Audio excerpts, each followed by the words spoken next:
Достор, салам. Биз азыр Экөл ресторан алдында турабыз. Бүгүн Кара-Бур райондук ветеринария башкармалыгы тарабынан ошо ветеринарлардын күнүнө карата бир майрамдык иш-чара болуп аткан экен. Мынакей буюрса бул жакка биздин Бакан айылынын ветеринардык кызматкери Кабылбеков Жарал аке жанында турат.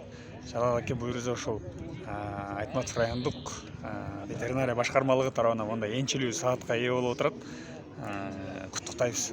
Жалпы район боюнча канча киши алды? 5 киши. 3 кишинин арасында биздин мынакей мыкты кызматкер. Монда энчилүү саат. Бул жагын атайын аты жазылган, андан тышкары могул жерде мынакей Айтматов райондук ветеринария башкармалыгы деп туруп өздөрүнүн эмблемасы түшүргөн экен.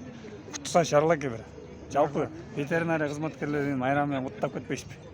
Бүгүнкү ветеринария кызматкерлеринин майрамы менен чындыктан куттайм. Баарыңызга ден соолук каалайм, ишиңизде ийгиликтер боло берсин. Анан жакшылык болсун, рахмат. Немеде айтылат экен да.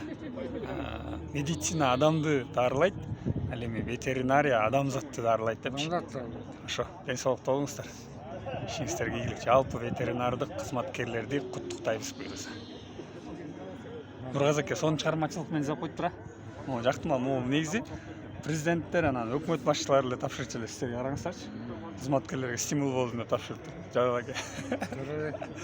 Жакшы кут болсун. Ден соолукта болуңуздар.